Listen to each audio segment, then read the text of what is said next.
фәрештәнең исемнәрен беләсез? Беләсезме фәрештәләрнең исемнәрен? Бар безнең теге данлыклы зур фәрештә. Аларның 4 фәрештә алар. 4 бийек фәрештә дип атала.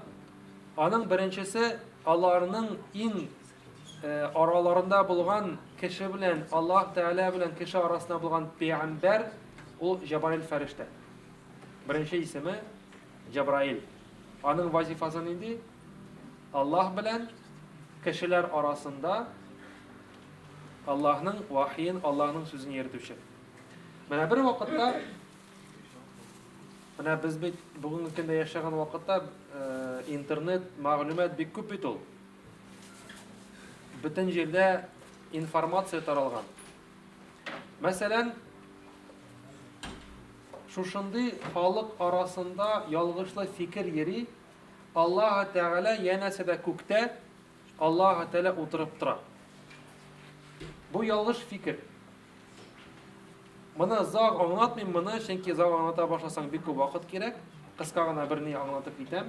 Бер вакытта Пәйгамбәрбез саллаллаһу алейхи ва саллям белән Җабраил алейхиссалам сөйләшеп утырган вакытта Пәйгамбәрбез сорый Җабраилдән: "Сез ди фәрештәләр, чөнки фәрештәләр әйе күктә алар, бөтен фәрештә күктә, фәрештәләрнең тора торган урыны күктә алар. Һәм Пәйгамбәрбез Мигъраҗга менеп төшкәннән соң әйтте, нәрсә диде? Мин диде, күк тормышын күрдем диде. Һәм күктә диде, менә шушының хәтлек 4 бармак арасы буш урын юк диде. Ягъни бөтен фәрештәләр белән тулган ди, бөтен күк ди. Менә шушы хәтлек буш урын юк диде. Кая басып була? Бөтен җирдә ул фәрештәләр тулган ди. Сез ди фәрештәләр ди Аллаһны күрдегезме дип сорау булды Пәйгамбәрбез, ягъни менә сез бит инде күктә, син бит инде Җабраил фәрештәгә әйтә, син бит инде Аллаһ белән сөйләшәсең. Теге Аллаһ Тәгалә синең аша безгә дөньяга вахи җибәрә, аятлар иңдерә, Куръанны иңдерде синең аша, алдагы булган тагын 3 китапны иңдерде. Җабраил нәрсә эшләде? Шушы сорау белән шуша тетрәнеп куркып куйды. Теге бит мәсәлән кешегә кинәт кенә бүлмәдән керәсең дә, сезнең дә булганы бардыр, шулай кинәт кенә ишекне ачасың да, яңа бер кешегә баскан да, куркынып куясың шулай, дерелдәп. Һәрберегездә булганы бардыр инде, күрмәдем дип, теге шулай барласың да кинәт кенә куркынасың. Менә Пәйгамбәрбез шушы сорауны биргәч, Җабраил фәрештә шулай селкенеп, тетрәнеп куйды. Аллаһ белән һәм без фәрештәләр арасында диде, нурдан яратылган 70 пәрдә тора диде. 70 пәрдә ди. То есть 70 стен, сотворенных из света между Всевышним и нами, ангелами. Әгәр дә ди Аллаһ Тәгалә ди шушы пәрдәләрне алса ди, без ди Аллаһның матурлыгыннан янып бетер идек ди. Без Аллаһны күрмәдек ди. Фәрештәләр әйтәләр. Ягъни Җабраил фәрештә әйтә. Әйе ди, без Аллаһ белән сөйләшәбез, ләкин ди без Аллаһны күрмәдек. Әгәр дә Аллаһ ди шушы пәрдәләрне алса ди, без Аллаһның матурлыгыннан янып бетер идек ди. Менә икенче фәрештәнең исеме нинди? Кем белә? Микаил. Микаил фәрештә. Шулай бик фәрештәләрнең арасында булган. Ул нәрсә өчен җаваплы? Табигать өчен. Табигать өчен, ягъни климатически отвечает за климат. Ангел Исрафил. Исрафил алейхиссалам бу бөтен шушы табигать белән табигать истендә булган вазифалы фәрештә. Бар тагын нинди исемле? Исрафил. Исрафил алейхиссалам бит. Исрафил фәрештә нәрсә өчен җаваплы? Сур дигән, бит бер шундый бер Аллаһның мәхлукы булыр. Беренче мәртәбә шушы сур дигән әйбергә кашан Исрафил алейхиссалам бер зур тавыш чыгыр. Кабахат бер бик көчле тавыш чыгыр. Бу тавышның көчлегеннән бөтен дөнья нәрсә эшләр? Бөтен дөнья бәрелеп, таулар тузанга әйләнеп, кыямәт көне башланыр. Икенче мәртәбә Аллаһ Тәгалә шушы Исрафил алейхиссалам яңадан кубартылып, ягъни бөтен дөньядагы булган бөтен бер бетер. Беренче мәртәбә сурга эргәннән соң икенче мәртәбә эреп инде, яңадан бөтенебез кубарылырга тотынырбыз. Кыямәт көненең, бит шушы хисап көнен җавап кайтарыр өчен. Hem dörtüncü feriştenin ismi Azrail. Ol nerse için cevaplı? Ölüm feriştesi. Evet, ölüm feriştesi. Kaçan Allah Teala Azrail feriştege emir kıldı. Jirini kitir dedi. Jirini kitir dedi. Mindi Adem Aleyhisselam'ını, kişini, insanını yaratan barlık kılam diyeçtin. Allah Teala'ga şuşu emrin üterişin Azrail Aleyhisselam jirinin tirli jirinden balaşıklarını jirir. Şuşu balaşıklarını nindi balaşıklar yanında? Kızıl balaşık, kara balaşık, ak balaşık, tirli tisten. Karagız dünya yüzünde bitlerimiz kimnindir kızıl, kimnindir sarı, kimnindir ak, kimnindir kara. Abi tirli tisten bitimizde. Bitinimiz bir-birimiz yaşamaganda, tirli milletten, tirli nesilden, tirli kişiler. Şuşu jirini algan vakitte, balaşıkını algan vakitte jir yalvardı til bilen. Ey ferişte di. Bu minden sin hazır jirini alasın di. Anlarısın Allah Teala kişini yaratkaç di. Bu kişi benim üstünde yerigen vakitte maşarlık işler bitti. Allah'a karşı gelirdi. Allah haram kılgan işlerini işlerdi. Allah Teala kuşkanı ütemezdi. Rahim etip almadı. Kaldırdı. Timedi. Lakin Azrail ferişteyte minadi Rabbimnin emri istinrekti. Jelledi jirini. Lakin Allah Teala emir etti. Kitirirge sinden de şu jirini balışıkını kitirirge. Ama Allah Teala bir şuşlar ettirip yaratkaçtın. Jirini kitirgeçtin Adem Aleyhisselam'ını yaratır için. Allah Teala etti Azrail feriştege sin dedi. Can alışı ferişte bulursun dedi. Selamünaleyküm. Sin Aleykümselam. Sen can alışı ferişte bulursun diye geçtin. Azrail ferişte etti. Ey Rabbim, eğer de min şu vazifada bulsam di, meni bitti kişinin canın algan vakitte anın tuğanları, balaları, yakınları meni bitti aşılanırlar di, niye lanet okurlar bitti. Meni bitti yaratmazdı bir kim dedi. Allah Teala nerse dedi? Kaygırma dedi. Min di sebebin ki birirmin di. Alar anlamaslar dedi, sen alarının canlarını alganın di. Sebep arkalı canlarını alırsın dedi. Ve bu mümkün biz de bir çuşula cemaate. Bitti. Köp vakit tasırı biz nerse buldu? Birer söz işitemiz, haber işitemiz, falan kişi vefat buldu. Nerse buldu? Yere tuktağan. Trombus ezilgen, berilgen, teğley bulgan, bulay bulgan, anın asılındayken nerse Azrail ferişte canını alayken. Asılında Azrail ferişte canını alayken anın asılında. Mene şuna göre şuşa bizning bugünkünde yaşayan vakitimizde şuşa ferişteler mene şuşa karagız indi bir belekigine bir mesele idi. Bizning şeşni yabuğuna meselesi nihatlik zak vakit anlatırga to'g'ri keldi. Mene şuşa göre indi bit bizning hozirgi vaqtda meclis bo'lsin, masjid bo'lsin, qoya masalan Qur'on o'qillar, qoya biz din ma'lumoti uchun jiyilamiz, qoya masalan şuşa dini bilim birile ham alına, qayda Allah sözü silenler, şuşunda er bilen xotin qizlar jiyilgan vaqtda şuşuna göre biz har vaqt chaqiramiz xotin qizning g'avrati, ya'ni shesh, chunki g'avratga kira, o'sha sheshlari yopilgan bo'lsin deb anlatamiz, siyliymiz.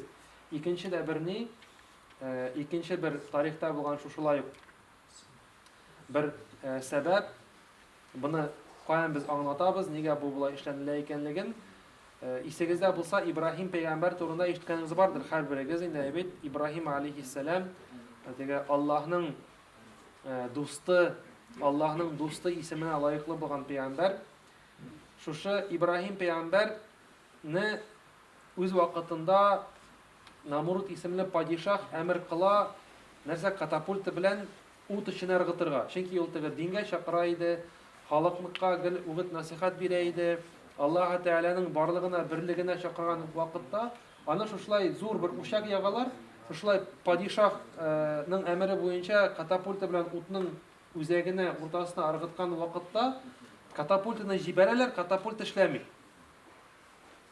Manda nerse işlerken ferişteler tutup turalar iken bu katapultını. Şuşunda şeytan şuşa evirini, iblis şuşa evirini görüp Килеп, кеше кыяфәте белән килеп әйтә, сез ди хатыннарыгызны китерегез ди, һәм алар яулыкларны салсыннар. Кайчан да яулыкларны салалар ди, фәрештәләр качалар ди. Ә фәрештә качкач, урын буш кала. Шайтан керә анда. Әйт шушылай иттереп, алар шулай хатыннарны китерәләр ди, яулыкларны салалар ди, һәм ди катапульт эшләп китә ди шушы вакытта ди. Тарихта шушылай бер мәгълүмат бар моның буенча. Менә мин бүген дә сезгә bir-iki ayet укып, bir хадисне сөйләп итәсем килә иде. Менә без кешеләр шушы хәтлек гаҗиз без. Бер яктан гаҗиз, икенче яктан без бик нык үзебезнең кешебезгә ышанабыз. Кайчан безгә берәр нинди проблема, берәр нинди авырлык килгән вакытта, biz шушында ук Аллаһны искә төшерергә тотынабыз. Бер вакытта мәчет каршына бер яшь кенә бер кыз басып тора. Килдем дә, гафу итегез ди, минем бер сезгә соравым бар иде ди. Әйтәм, нинди сорау? Апам ди асылынды ди. Апам асылынды ди. Ләкин ди үз вакытында ди, аны ди коткарып өлгерделәр ди, хәзер ул больниста ди. Менә мин мәчеткә ди садака китердем ди. Дуа кылыгыз әле апам өчен ди, үзе күз яше белән сөйли, дуа кылыгыз әле апам өчен ди, сау сәламәт больнистан чыксын өчен ди. Шушында уйлап куйдым, каралым әйтәм. Неужели менә халыкның шушындый теге стереотип уй фикере авыр булган вакытта гына Аллаһ кирәк һәм мәчет кирәк. Кыен булган вакытта гына біз шушы вакытта гына искә төшерәбез. Карале, тегендә бар бит бер мулла дигән кеше, тегендә бар бер хәзрәт дигән кеше, шунда барып бер чудодейственный садакаңны салсаң, ул теге бер шундый бер мощный бер дугасын кылса, синең шунда ук тормышың җайланып китә. Менә күп вакытта без шушылай уйлыйбыз кызганычка каршы. Күп вакытта безнең шушындый теге уйыбызда, фикеребездә авырлык килсә, кыенлык килсә, яки берәр нинди мәсәлән теге предвкушение белән волнительный бер хәл вакытта, мәсәлән, бит машина алырга кирәк сиңа. Син инде анда дугалар кыласың, садакаларыңны бирәсең, сау сәламәт булсынны, тегесе булсын, яки нәрсә экзамен вакытында менә яшьләр. Күп вакытта шушы әйбер белән очрашкан бар. Күп вакытта яшьләр мәчеткә киләләр, садака тотып киләләр. Дуа кыл инде дияләр. Яки әниләр килә. Рәхим итеп дуа кылыгыз инде ди. Кеше үзе диннән ерак булса да аңлый. Аллаһ кирәк икән, дин кирәк икән, дуа кирәк икән. Чөнки менә шушындый кыен булган вакытларыбызда, авыр булган вакытларыбызда без Аллаһны искә төшерергә тотынабыз. Менә bir тормышта булган бер хәл, Уфадан Самарага поезддан кайтам. Кайткан вакытта шушылай хәзер плацкартный вагонда бер үзем буш, менә плацкартта йөргәннәр бардыр бит инде. Анда теге 6 утыра торган урын. 4-се бу җирдә, 2-се боковойда. Хәзер шушылай утырып торган вакытта бер 5-6 егет килде. Кулларында аракы, шишалар хәзер монда тотканнар, бөтенесе бераз эшкән инде, настроениелы, килделәр дә, тегеләр дә куалар икән бөтен җирдә, килделәр дә әйтәләр, син дә ди буш ди, березең барасың ди, синең белән ди утырып, монда утырса ярыймы ди. Әйтәм, менә минем урын менә, минем түләнгән билет. Тегеләр әйтә, минеке түгел, үзегез карагыз. Әгәр әйтәм, сезгә проводник берәй әйтмәсәм, әйтәм, минем урын монда, главное әйтәм, минем пространствога кирмәгез, үзегез утырыгыз, нәрсә эшләсәгез, шул эшләсәгез. Мин сезгә юк дип әйтә алмыйм, әйтәм, минем вагон түгел. Минем урын менә бу гына.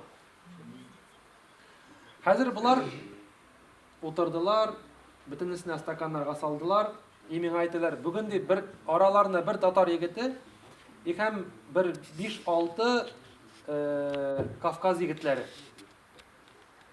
Хәзер салды, стаканга салдылар да, миңа әйтәләр, әйдә ди, безнең белән эшәле ди, бүген ди татар егете әйтә, минем туган көн ди.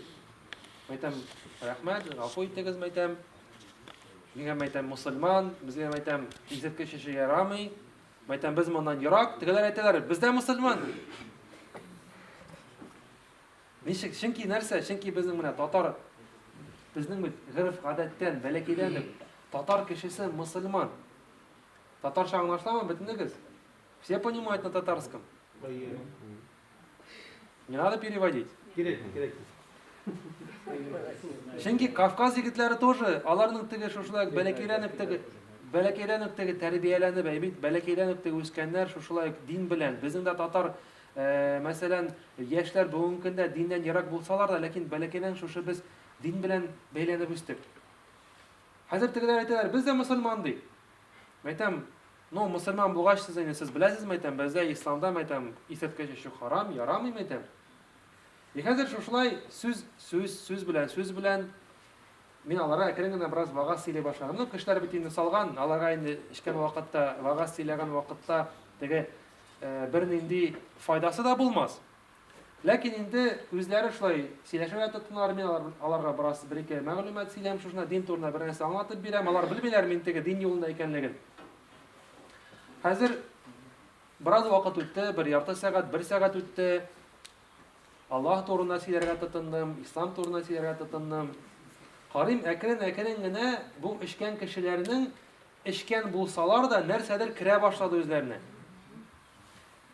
Бер сәгать үткәннән соң булар шушылай килеп, шаярып, дөнья турында, теге рәхәт тормыш турында сөйләнгән вакытка утырган эчкән булсалар да, ахирет турында исенә төшә башладылар.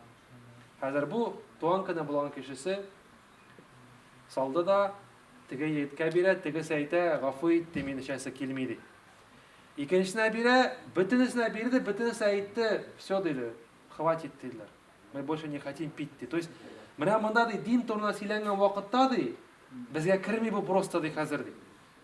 Бу исерткеч керми ди, чалмыйбыз ди. То есть безнең ди шушы оят уянды ди, у нас совесть проснулась ди. Хәзер бу теге татар егете, карагыз, бүтән дусларына мин сәбәпче булдым, бүтән дуслары исерткечтән бит теге отказаться иттеләр. Хәзер бу карый миңа ачуланырга тотынды. Хәзер торды да, әйдәгез ди тартырга тагда киттек ди. Тегеләр әйтәләр, син бар чык, без ди тартасыбыз килми диләр. Теге чыгып китте ачуланып, бу егетләр белән калдым да, арасында берсе әйтә, каралды ди. Менә нигә ди син безгә дин турында сөйлисең ди, аңлатасың ди, безгә рәхәт ди. Менә без ди дин турында ишетәбез ди, без шушы Аллаһ турында, дин турында шушы сүзләрне ишеткән сайын ди, безгә ди тагын да күбрәк тыңлыйсы килә. Һәм дә ди, менә хәзер вакытта ишеп утырган вакытта безгә ишергә дә гыят була башлады ди. Нигә ди без ди шушы исерткечтән ди теге саклана алдык ди. Ә менә теге егет ди ачуланып чыгып китте ди. Менә сез ничек җавап кайтарыр идегез? Мин үзләренә шулай әйттем. Әйтәм, беләсезме нигә? Чөнки сез дидем, Кавказда үстегез дидем. Сезнең дин соңгы ничә йөз елда бик нык гырыф гадәтегезгә керде. Әби бабагыз, ата-анагыз. Менә мәсәлән, берәрегез булган бармы? Чечня, Дагестан якларында, Ингушетия якларында. Анда карагыз, баланың әти-әнигә карашы, бабайга карашы. Әгәр дә бабай кеше оныгына берәй-бер әйтте дисә, бер вакытта да ул аны эшләми. Безнең якка кара, әби бабай, ата-ана бер нәрсә әйтсә, безнекеләр бер нәрсә тыңлыймы? Тыңлыймы, юкмы? Бик редко. Бар, конечно, шундый гаиләләр кая сакланып калды. Но күп вакытта, хәзерге вакытта нәрсә яшьләр, нәрсә? Мин беләм, мине өйрәтмә. Мин үзем беләм, мин үстем. Мин хәзер личность булдым, укыттыгыз, бирдегез, һөнәр алдык, булды, бетте. Мин үзем әти, пока син инде теге заманда калдың, син аңламыйсың, әни аңламыйсың, хәзер бүтән замана. Яшьтән үк бирмәгәннәр. Хәзерге вакытта менә шундый замана. Кызганычка каршы. Ну, ул факт. Мин теге хавадан алмыйм. Бүгенге көндә шундый тормышта яшибез. Шулай түгелме?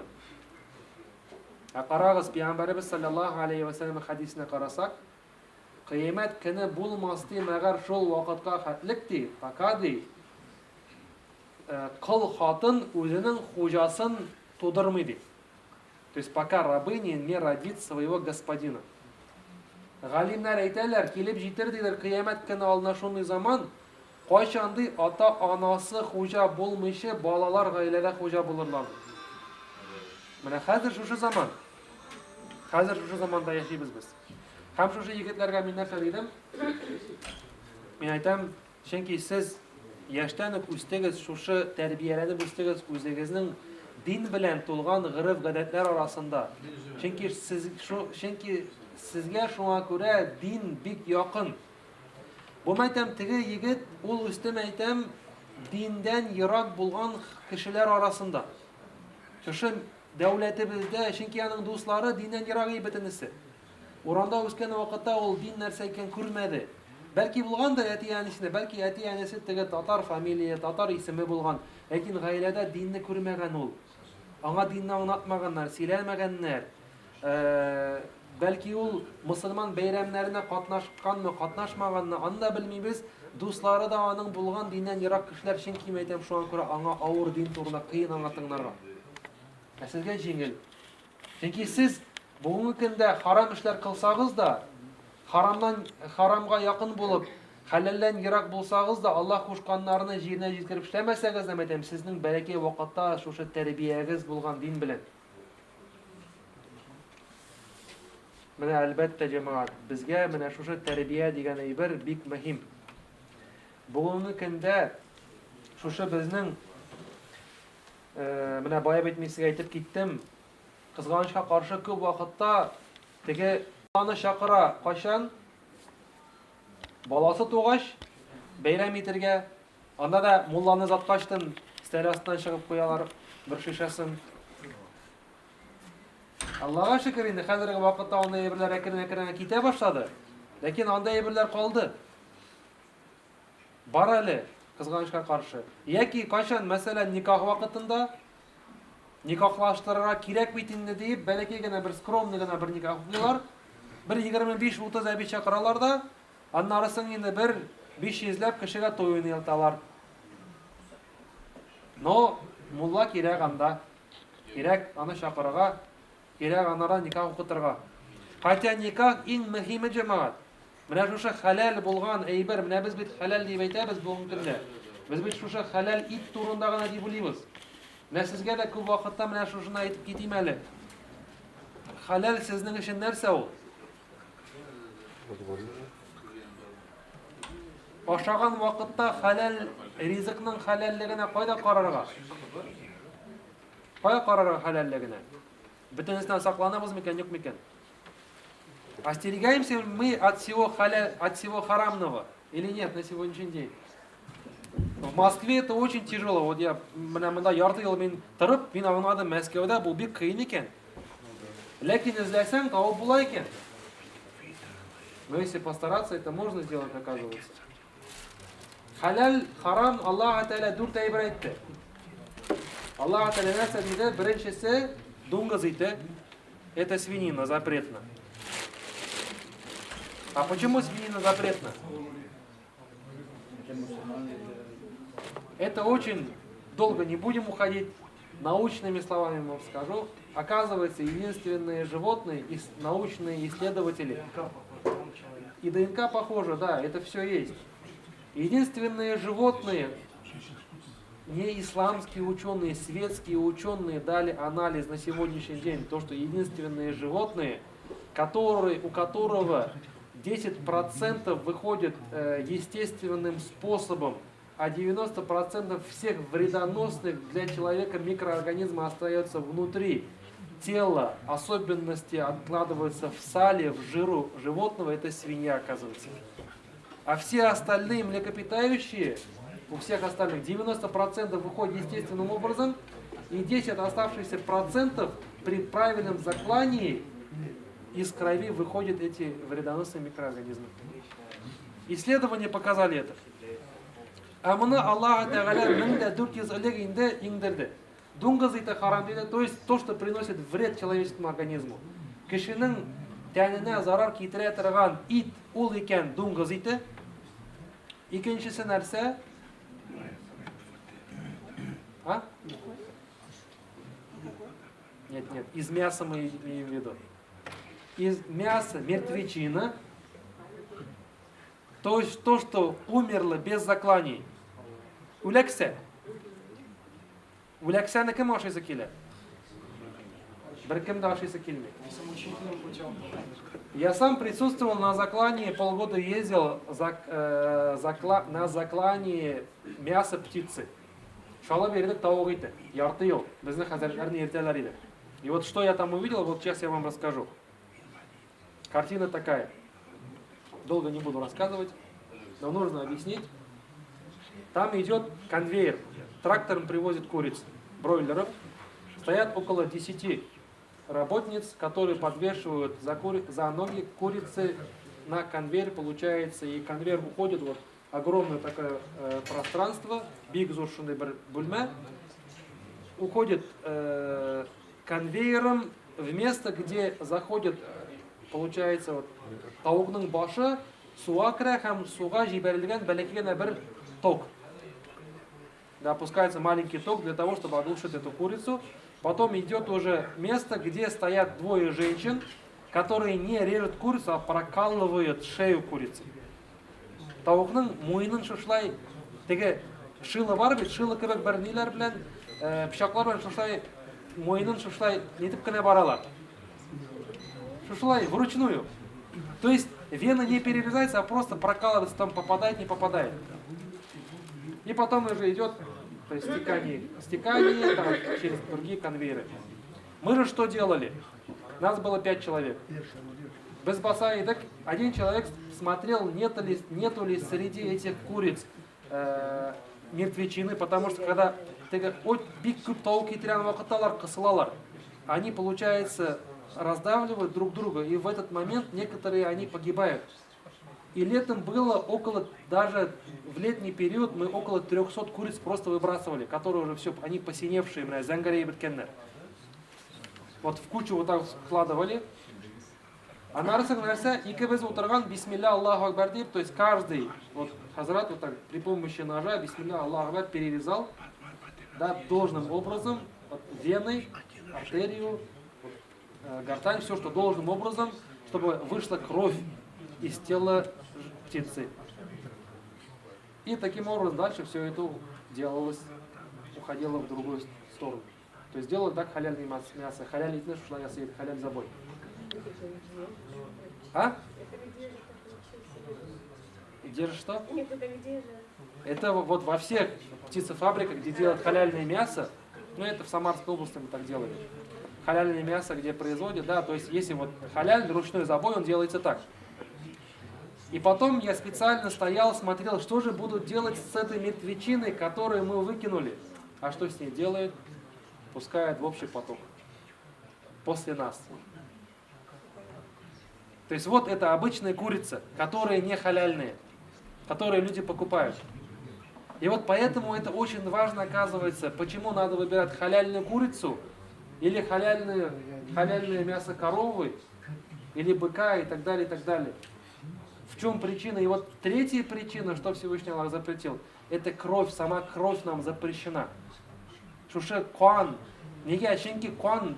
Почему мертвечина запрещена? Потому что из него не выпустилась кровь. Кровь осталась внутри мяса. Шуше куан калганга, іште калганга көре, ашенки шуан көре ол харам болды. И четвертое, это то мясо, которое зарезано без упоминания имени Всевышнего Аллаха. Бисмиллясыз шаланган мал. Мына 4 түрлі малны дейді Аллаху Тәала, 4 түрлі ит дейді сізге ашарға харам дейді. Бит менә шушаңа күрә, менә без халал булган вакытта халалны нигә гел сырыйбыз? Итләр халалмы? Нинди ит алынган? Нигә мәҗлескә теге вакытта бер мәҗлескә барган идем. Бер мәҗлестән сорадым, әйтәм, гафу итегез апам, әйтәм, итегез халалмы? Ну инде кибеттән алынган инде, дуңгыз ите түгел ди. Сез беләсезме соң дим, әйтәм, теге сыер ите белән тавык ите дә харам булырга мөмкин. Ничек соң ул алай ди? Безгә аңлатучы булмады ди, күпме мәҗлесләр үткәрәбез ди. Без ди һәр вакыт ди, барып ди, теге сыер итен алайдык ди. Мәйтәм, халал ит, ул мәйтәм бисмилля, Аллаху акбар дип чалынган малдан гына мәйтәм халал була. Балыгы бөтенесе халал. Любой вид рыбы он халальный. Но вот именно когда мы идем там баранина, да, там мясо говядина, куриное мясо, там надо учитывать вот этот халяль, спрашивать, ничего шаланган екен. Çok kişi aydılar bit, halal edi bit. Hazır brand, даже обман өтсәләр бит. Вот шуңа күрә карарга кирәк. Монда бренд булайын. Тикшерергә кирәк. Чөнки шуңа күрә бик менә итне, сарарга сатып алган вакытта кешенән сарарга буны ничек шалынды? Бәлки алар әйтергә мөмкин, халал.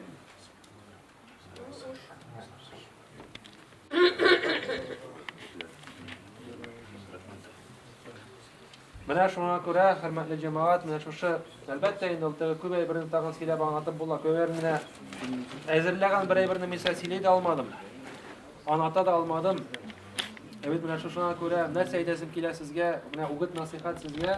Сез үзегез менә бүген бер җыелыштан бер үзегезгә мәгълүмат алдыгыз. Менә шушы халал булган җирләр, халал нәрсә икәнлеген, менә шуңа күрә шушы халал да бит ул нәрсә безнең менә халал җифет дип әйтәбез. Ирен хатының халал җифетен менә никах, менә мин шуңа бая бит менә яңадан кирип киттем инде бүтән җиргә. Кашан мулланы чакырабыз без һәм өченче вакытта ул кашан чакырыла, кашан без бер авыр хәбәр ишетәбез. Кашан кеше бу дөньядан китә. Чөнки без белмибез ничек затырга, ничек бу дөньяга каршы алырга, ничек аны затырга кешене без белмибез. Безгә кайны аны белергә безнең ул гыйлем шушы пәйгамбәрбез саллаллаһу алейхи ва саллям калдырган гыйлемдән. Ул да диндә. Ул диндә бар. Шуңа күрә инде менә безнең элек-электән шушы дин белән гадәт, гырыфыбыз безнең татар милләтендә алар берләшкәннәр, чөнки үз вакытында шушы Булгар җирендә безнең бабаларыбыз шушы динне үз теләкләре белән кабул итеп безгә бүгенге көнгә хәле саклап килгәннәр аны. Менә әлхәмдүлилләh без бүгенге көндә мусламаннар, без татарлар бүгенге көндә җыелып, шушылай үзебезнең тарихыбызны искә алып, дин турында сөйләшеп утыраларга безнең мөмкинчелегебез бар. Аллаһка шөкер. Бу да инде зур бер шатлык, бер кыска гына бер хәлне генә сезгә сөйлим дә, шуны белән тәмамларым. Бер вакытта бер фақир кеше килә дә бер кеше янына әйтә, менә мин ди фақир ди, минем ди акчам юк ди. Бу фақир кешенең кулыннан ала да бу галим алып бара ширле кеше янына. Ширле кеше янына алып бара да, күрәсеңме ди? Синнән тагын да авыррак кеше бар ди. Ширле кеше янына ята, синең акчаң итә, бу вообще ширле дип астына ята ди. Бу фақир кеше әйтә, әлхәмдүлилләh, минем акчам булмаса да тәнем сәламәт икән ди. Мин ширле түгел икән ди. Хәзер теге ширле кеше янына зарлана тотынгач, мин ди ширле бит ди. Теге ширле кеше әйтә, син ди ширле булсаң да ди, синең иманың бар ди. Аллаһка шөкер дип әйтә. Күпме кеше дөнья йөзенә йөри ди, имансыз йөриләр ди. Алар ди Аллаһны танымыйлар ди, мәчетне танымыйлар ди, ахирәткә әзерләнә алмыйлар ди. Безгә җәмәгать Аллаһ Тәгалә насыйп итте шундый юл. Кайсы юлны Пәйгамбәрбез саллаллаһу алейхи ва саллям кырында яткан Абу Талиб үзенең родной дядясы, әтисенең браты, Пәйгамбәрбезнең абыйсы бу дөньядан хәтта динсез китте. Ла илаһа иллаллаһны әйтә алмады. Менә безгә Аллаһ Тәгалә насыйп итте мусламаннар булырга. Шушы кәлимәне һәр вакытта исегездән чыгармагыз. Ла илаһа иллаллаһ дигән кәлимәне. Чөнки бу кәлимә җәмәгать безгә бик кирәгер безнең җан биргән вакытта. Менә кайсыгыз әйтә аласызның? Төнне сезне уятсалар, ашһаду ан ла илаһа иллаллаһ ва ашһаду анна Мухаммадан абдуху ва расулуһ ди. Менә шушыны өйрәнергә кирәк. Ике кыска бер әйбер генә тагын әйтәм. Ике сүз бар. Аллаһу ахад. Аллаһу ахад аңлатыла Аллаһ един дигән сүз. Аллаһ бер. Ла илаһа иллаллаһ нәрсә аңлата? Нет Бога кроме Аллаһа. Тоже шул ук мәгънә. Шулай бит. Аллаһу ахад шул ук мәгънә, ла илаһа иллаллаһ шул ук мәгънә. Ләкин карагыз. Аллаһу ахад дигән вакытта безгә ирен кирәк. Кыскарак та. Ла илаһа иллаллаһ дигәнгә кыскарак караганда кыскарак та. Аллаһу ахад дигәндә безгә ирен кирәк. Аллаһу ахад. Ләкин ла илаһа иллаллаһны тел белән генә әйтеп була. Ла илаһа иллаллаһ иренсез әйтелә. Чөнки синең бөтен тәнең парализованный булып, иреннәрең селкенмәсә дә, телең генә селкәнсә, син шушы сүзне әйтә аласың, ла илаһа иллаллаһ кәлимәсен. Күрәсеңме, Аллаһ Тәгалә яшергән шушы сүздә Аллаһу ахад дигән җиңелрәк булса да, La ilahe illallah'ның нинди зур аның мәгънәсе. Һәм нәрсәгә бөтен пәйгамбәрләр чакырганнар. عين اليقين ثم لتسألن